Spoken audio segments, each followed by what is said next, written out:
Bonjour, je m'appelle Jean-Philippe Pia, je suis formateur, intervenant et aussi personne diagnostiquée dans l'autisme.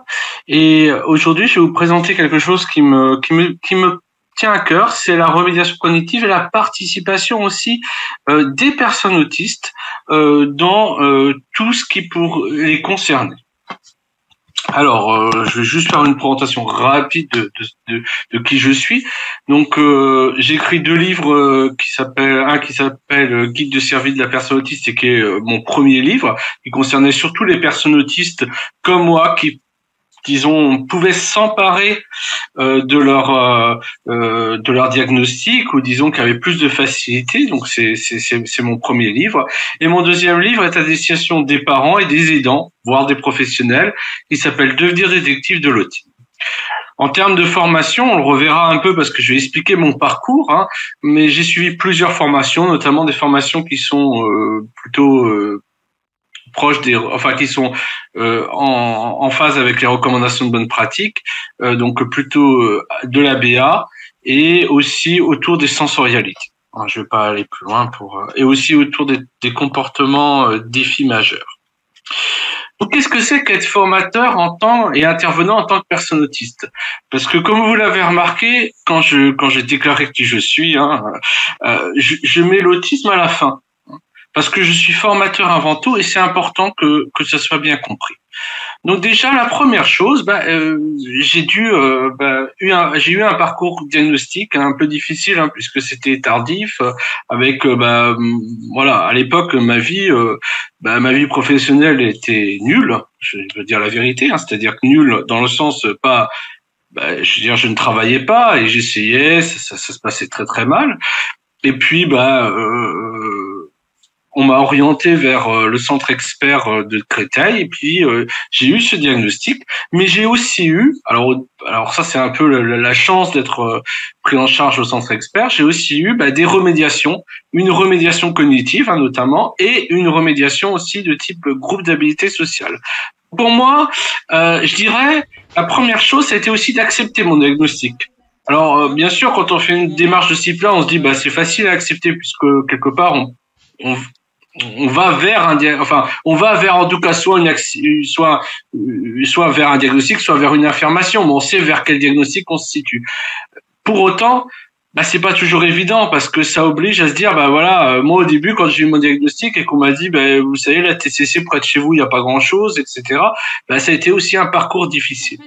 Mais en tout cas, grâce à ces remédiations, je pense aussi, j'ai pu commencer à mieux appréhender d'abord mon autisme, ce qui était important. Et c'est pourquoi j'ai commencé à écrire un blog, je veux dire, voilà, et puis qui a été plus ou moins suivi parce que je trouvais que pour les personnes autistes comme moi, il y avait rien à l'époque. Il y en a un peu plus, il y a plus de témoignages, il y a plus de compréhension. Mais à l'époque, pour les personnes autistes, disons sans déficience intellectuelle, avec une communication plutôt efficiente, il y avait pas grand-chose. Déjà, ça a été aussi comprendre mon autisme. Donc j'ai commencé à beaucoup lire sur l'autisme.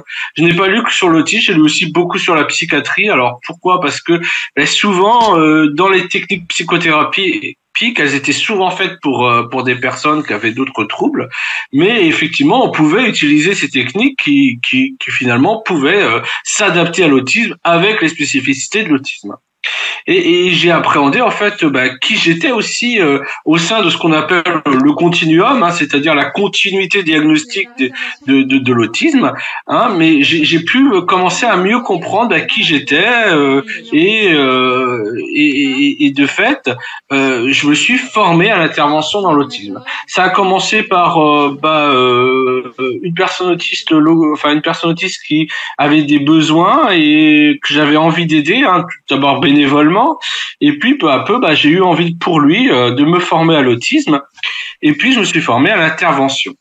Donc voilà, être au fait des recommandations de bonne pratique, c'est pas toujours le cas même en établissement. Si je disais pas de mal des établissements, ça serait pas une vraie intervention.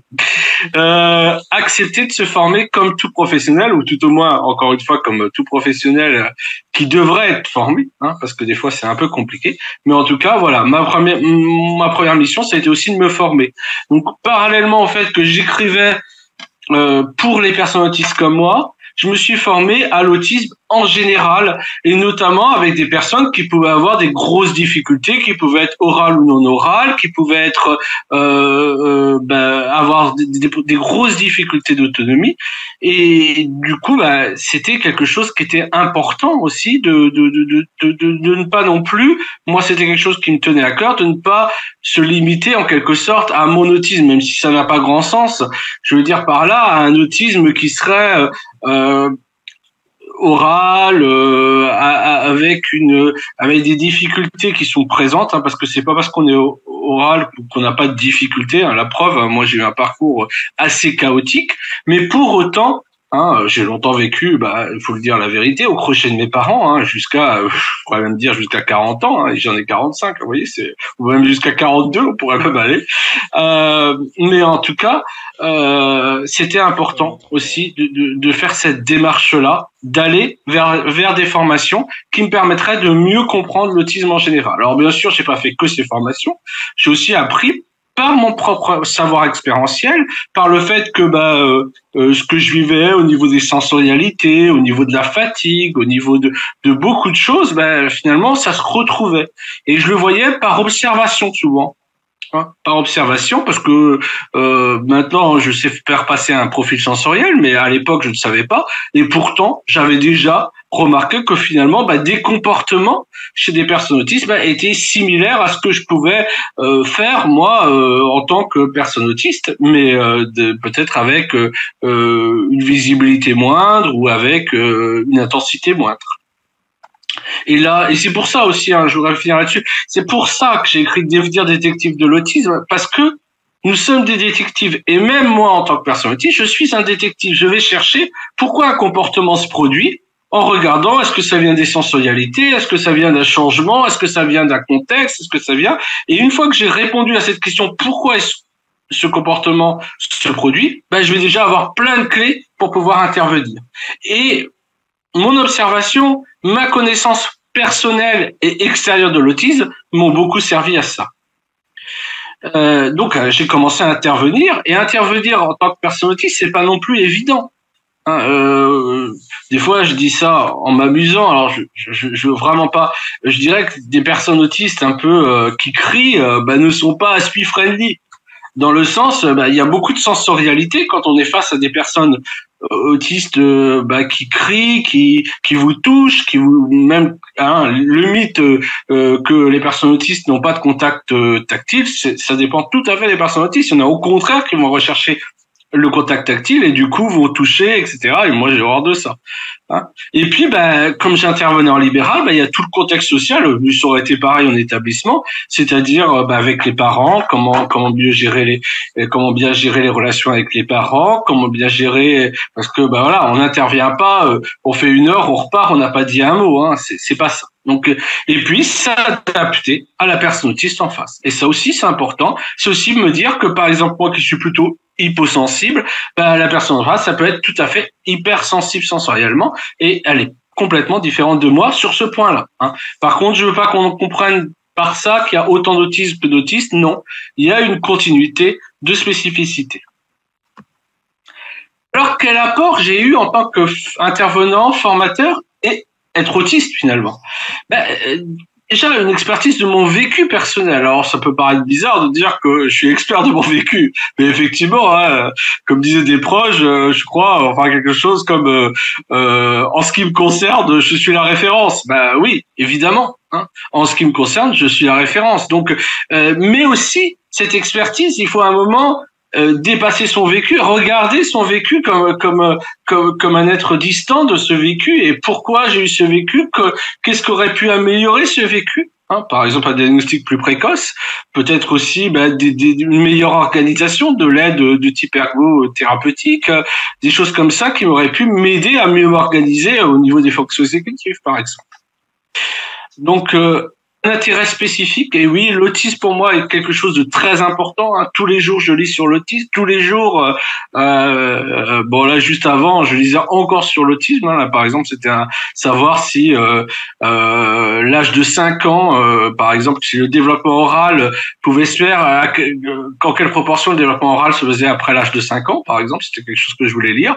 Ben voilà, par exemple, aujourd'hui, c'était ça que je lisais. Donc, se former, se lire et lire tous les jours. Hein. Après cette vidéo, je vais écouter une formation en anglais. Hein, j'étais nul en anglais, mais maintenant, grâce à un bourse d'intérêt spécifique, si j'ose dire, j'ai réappris l'anglais. Alors, j'étais pas nul, mais j'avais pas fait depuis le lycée quasiment d'anglais. Aussi le fait de porter une éthique de l'intervention qui respecte les personnes autistes. Et ça, j'ai envie de dire, là, dernièrement, moi je travaille de temps en temps en intervention. Je fais pas beaucoup d'interventions parce que j'ai pas beaucoup d'énergie, je suis très fatigable. Mais et puis si je fais en plus des formations, je peux pas tout faire. Mais il y a une personne qui est BCA-BA, qui est en fait une personne qui a un certain niveau au niveau de la BA, et qui m'a téléphoné il y a peu pour me demander des questions sur l'éthique. Et j'ai trouvé ça vraiment intéressant parce que oui, moi j'apporte quelque chose, j'essaie d'apporter quelque chose au niveau de l'éthique. Hein, simplement que l'éthique, pour moi, c'est d'abord que l'intervention, elle est faite pour la personne, ensuite pour l'entourage et enfin pour la société. Rappelez qu'en fait les objectifs, ils doivent concerner le quotidien de la personne et ce qui est fonctionnel pour elle. Et ce qui va pouvoir augmenter sa qualité de vie et non pas sa capacité forcément à être comme l'attendu social dans telle ou telle situation. Ça augmente évidemment sa qualité de vie. Et puis parfois, voilà, je sais pas pourquoi il y a des X au carré qui sont arrivés à la fin, mais des stratégies personnelles qui sont transférables. Pourtant, je l'avais relu. Bon, des stratégies personnelles qui sont transférables aux autres personnes autistes. Hein, bien sûr, moi et c'est un peu le but de mon premier livre, hein, c'est pas du tout pour faire de la pub, je m'en fiche complètement, vous l'achetiez ou pas, hein, mais ce que je veux dire, c'est que les choses que j'ai mises en place, c'est peut-être des choses qui peuvent être utiles à d'autres, parce que elles sont le fruit d'une élaboration et ce que d'autres ont mis en place hein, dans l'autisme, il n'y a pas que moi, hein, ça peut me servir totalement. Hein. Donc c'est vrai, et même au niveau, je dirais même avec des personnes qui ont des difficultés beaucoup plus importantes, je vais réfléchir aussi comment moi je gère ce genre de choses. Par exemple, des sensorialités très importantes ou au contraire comment je gère le fait que j'ai besoin de recherche sensorielle assez importante. Donc c'est vrai que tout ça, hein, ça peut aller de l'organisation, faire des tableaux par exemple pour me renforcer mon estime de moi-même, ma planification, parce que finalement je suis obligé aussi moi de me structurer temporellement. Hein. Encore ce matin par exemple, je sais plus si c'est 9h, 10h que je devais enregistrer la vidéo, donc je suis venu à 9h, il y avait personne, j'ai relu les mails et j'ai vu que c'était 10h. Voilà, c'est des choses comme ça qui font que j'ai des difficultés d'organisation qui ont été notamment où j'ai été aidé par une ergo, mais qui peuvent être transférables aux autres personnes. Alors, avec, j'espère, plus d'efficience que pour moi. Donc, quelles sont les dérives possibles dans la paire aidance? Alors moi, c'est déjà, j'utilise pas le terme de paire aidant. Je vais expliquer pourquoi, parce que ces fois, je trouve que la paire aidance est encore vue comme ce maillon entre le patient et le soignant. Hein. Donc moi, j'utilise pas ce terme de paire aidant. Je suis formateur autiste. Je suis formateur avant tout, comme n'importe quel autre formateur. Et à ce titre, je vais être considéré comme n'importe quel autre formateur. Donc être ramené perpétuellement à son diagnostic, hein, combien de fois je reçois des demandes et même et c'est bien, j'ai pu clarifier ça avec le CRA de Tours, hein, excusez-moi, hein, mais justement que on me demande pas chaque année. Alors c'est pas le CRA de Tours qui fait ça, mais j'ai quelqu'un qui me demande chaque année un témoignage. Chaque année, je lui apporte quelque chose de très, un peu comme ça, avec des slides, etc., sur pas du tout mon témoignage, sur le fonctionnement de la personne autiste, et chaque année, il me redemande un témoignage, alors que je lui ai dit que je ne faisais pas de témoignage. Mais c'est l'idée aussi que quelque part, il me limite au témoignage. C'est pas quelqu'un de méchant, c'est, je pense, une idée qu'on est un peu comme dans le Moyen-Âge, quand on était clerc, quand on était dans le clergé, on changeait pas, on était toujours dans le clergé. Quand on est un patient, on reste sur le témoignage ou rien. Eh ben non, je ne suis pas sur le témoignage. Et ça, c'est important de le dire. Donc aussi, voilà, être considéré entre deux mondes. Et moi, je lis beaucoup un groupe qui s'appelle Le Pair à Pair, et je vois souvent cette idée que la personne, je pense plus en psychiatrie, elle est un peu le maillon entre le soignant et le patient, celui qui va peut-être manipuler le patient pour qu'il puisse prendre ses psychotropes et qu'on soit tranquille au niveau HP. Hein, ça, non, ça c'est pas le rôle du père aidant. Le rôle du père aidant, c'est aussi pouvoir s'affirmer face à d'autres soignants et d'être considéré comme un autre soignant, au même titre que les autres. Hein, donc c'est vrai que voilà, moi, je ne veux pas être celui qui va manipuler le patient, et je pense que c'est important dans toute la père aidance.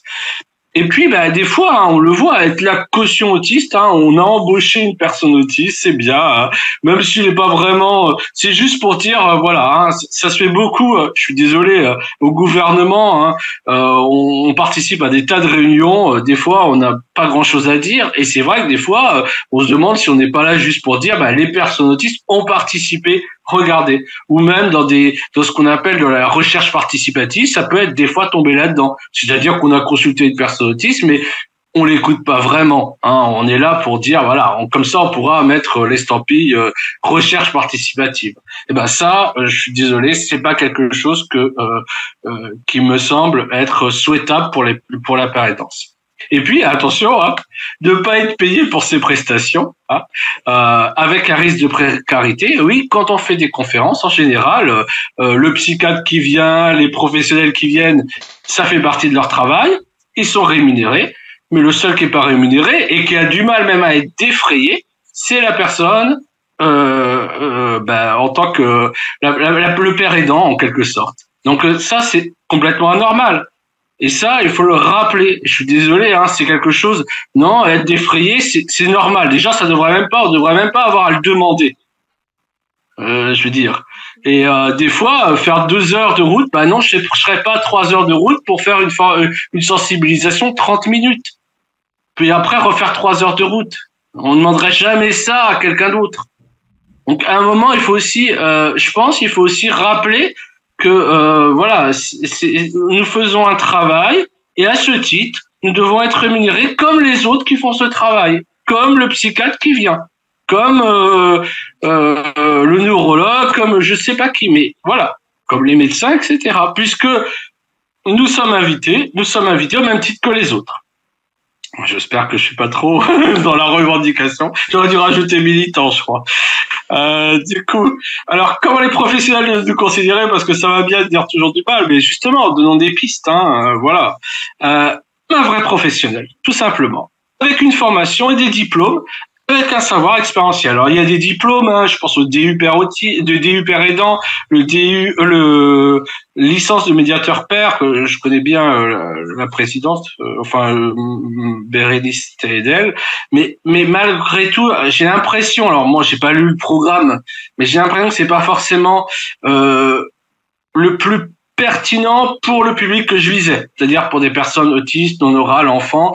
Non, c'était pas vraiment ça qui m'aurait aidé. Moi, c'est pas, quand j'interviens, je sais pas vraiment de la père aidance non plus.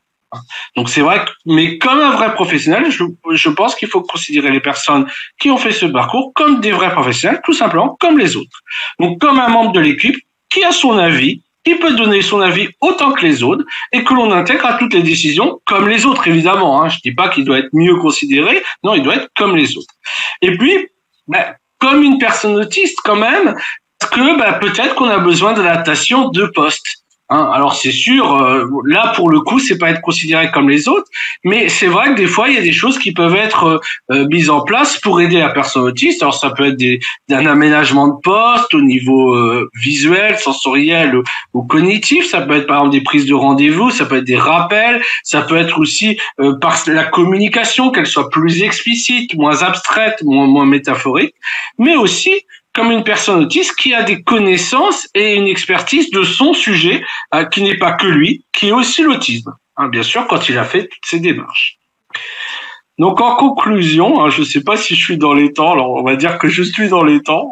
Pour une fois, j'ai fait vraiment très court, hein, c'est rare que j'arrive à faire aussi court. Le parcours de l'expertise est quand même long. Hein. Et j'ai écrit un message là-dessus il y a pas longtemps et quelqu'un m'a dit mais tu es devenu expert. Et il est vrai que c'est pas juste après mon diagnostic que je me suis imposé comme tel. Je veux dire, je me sens pas expert. J'aime pas trop ces termes ronflant, consultant, expert. Mais ce que je veux dire par là, c'est que je suis pas devenu formateur en un mois. C'est un parcours qui a commencé par l'écriture d'un blog, qui a commencé par l'écriture d'un livre, qui a continué par des formations, qui a continué aussi par des interventions et de l'expérience de terrain. Et j'essaye de maintenir aussi cette expérience de terrain que pour essayer de ne pas proposer quelque chose qui est complètement déconnecté d'une réalité.